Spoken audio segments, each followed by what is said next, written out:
Yeah, hey guys, welcome back to this channel. Hope you have a wonderful day. My name is Ronnie and I'll be your host.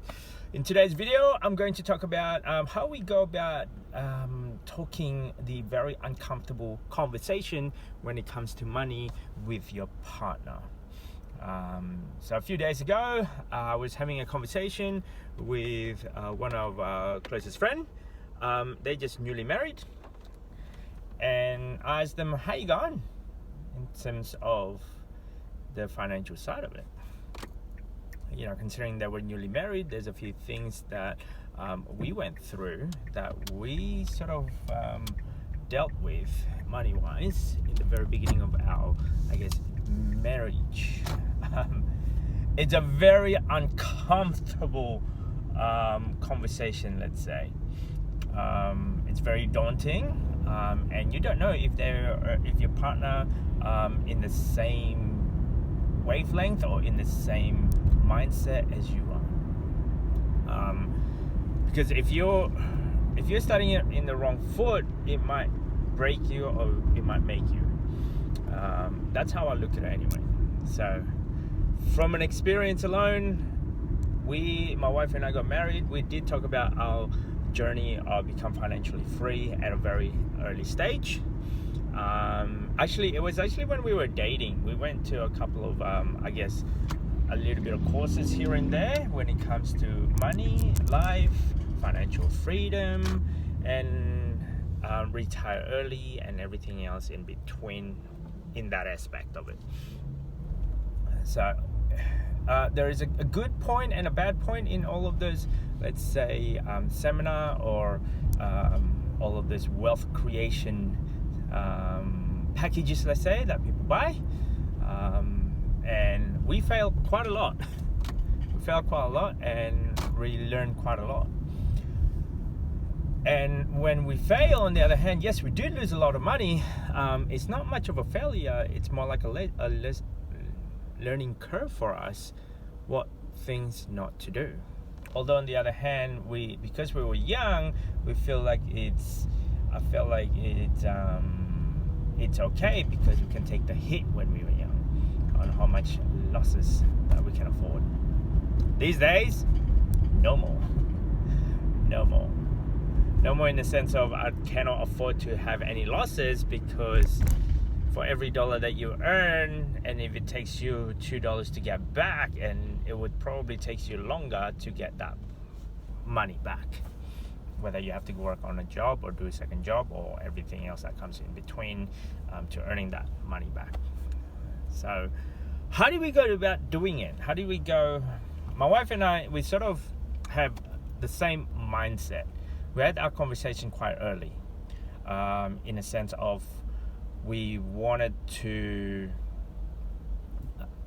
retire young, but we wanted to do it in a way what the rich people do.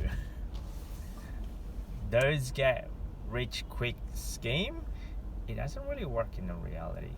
Those get rich without doing a lot of work, it doesn't really happen in our reality. Look, it might happen to some or to most people out there, but it didn't work for us.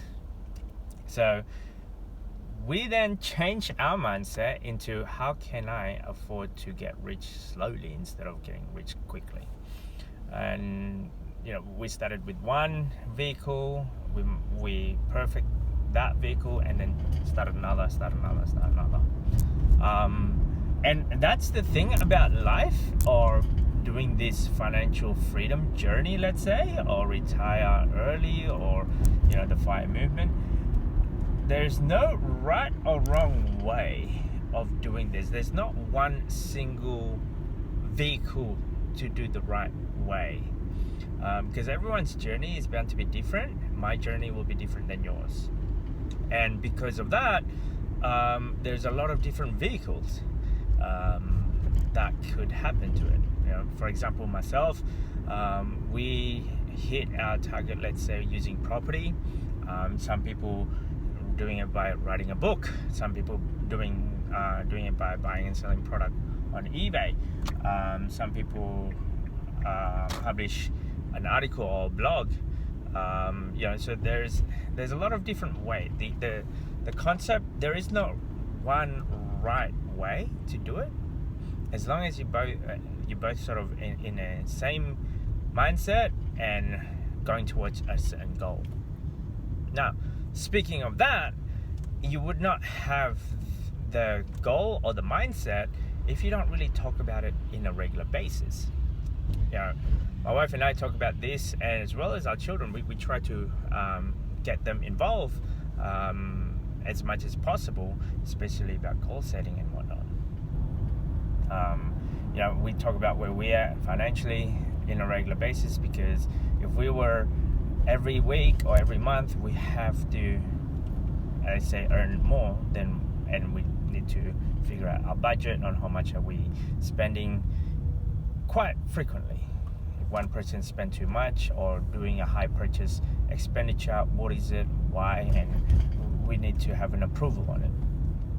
So having a joint account, it's probably one of the hardest thing for couples out there, but we bite the bullet. We just try it and see if it works. If it works, great. If it's not, why? We're having a lot of conversation in the beginning, and if one spend more than the other, or you kind of tell the money habits of each other in a very short term, if the both of you combine, as well as the open everything together. That's how we started, and because we're having the same common goal, it makes it easier for the both of us to work towards that. And we talk about that again in a regular basis. And if you don't, there's three things happen in life. Okay, so you either going backward in life, or if not going forward, but then again you just stagnated where you are, or every day you want to achieve towards going forward.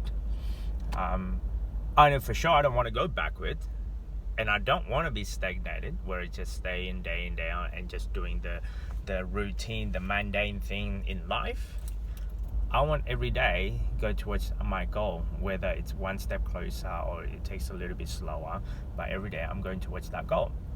My wife and I looked at our goal on a regular basis. In fact, having a goal written down somewhere, that's like a combination of goal, whether it's a family goal, a holiday goal, having fun goal, as well as that working towards something, towards retirement.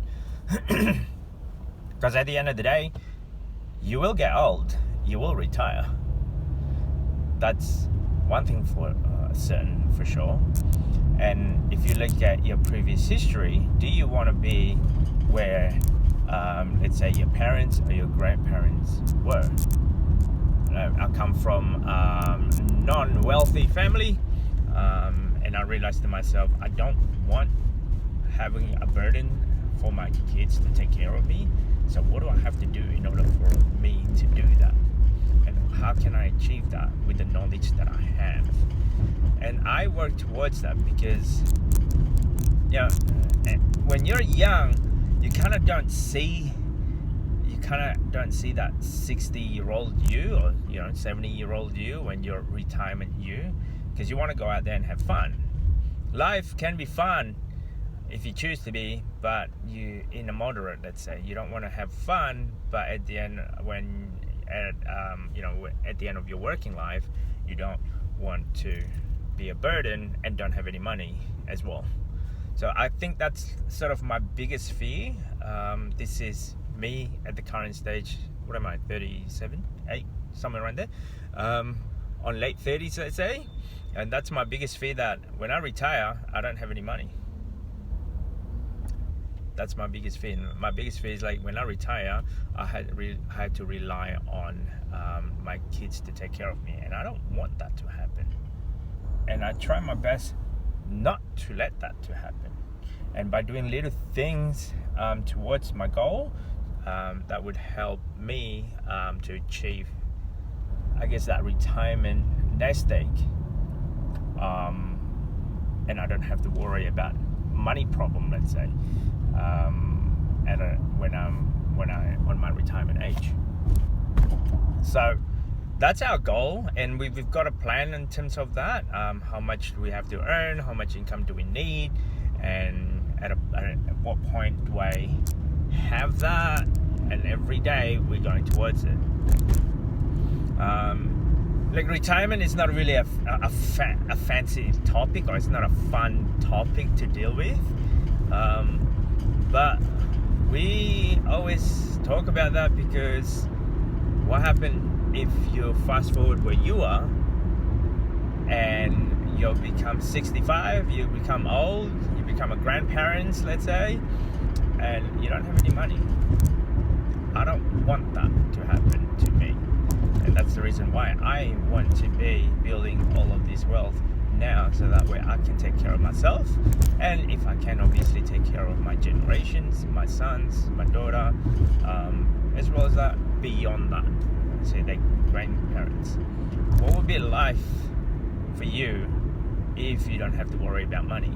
What would life be if you don't have any credit card payments? What would life be if you don't have any more mortgage or any consumer debt?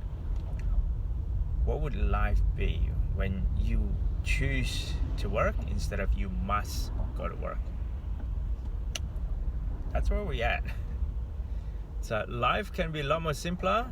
It's a lot more sunshine in a sense, if you don't have all of those money worries. One of the biggest factor of divorce, or I guess, family fight, is because they have financial worries. And I don't want to be there, and hopefully I'm not. And that create a lot of stress in a family. And so I realized I don't want that to happen, and to minimize that, then you need to take care of your finances at a young age. I mean, the sooner you talk about this stuff with your partner, wife, spouse, the better it is, because it's very uncomfortable in the beginning, but sooner or later, I think within about a year or something, you get used to it, you get the rhythm of it, and you kind of know what you need to do every day, go towards it. Very uncomfortable in the beginning because we had, I guess, a little bit of argument here and there, because our way of doing things, like my way and her way, is slightly different when it comes to financial handling. But after a while, it's actually kind of it's kind of boring, but at the same time it works. And we know where our budgeting is, we know how much we need to spend, or what we need to spend in a regular basis, whether it's for certain things out of the blue, on an emergency basis. Like for some reason, I think it was like a couple of weeks ago, I told myself, I'm not expecting to have any high expenditure this month. As soon as I say that, we've got an emergency, we need 2 new beds. So spend that money on an emergency fund, and that's part of the journey. There's bound to be a lot of obstacles along the way, and you learn a lot more about each other doing it this way. So it makes us a lot closer, because we talk and we communicate quite regularly between my wife and I. So, I mean, what are you guys working towards? My way of doing things is I'm working towards something that to make us closer, healthier, and financially stronger. Anyway, that's just my 2 cents for today. Hope that makes sense. If you like this type of content, guys, don't forget to subscribe, comment, and I'll see you guys on the next video. Bye.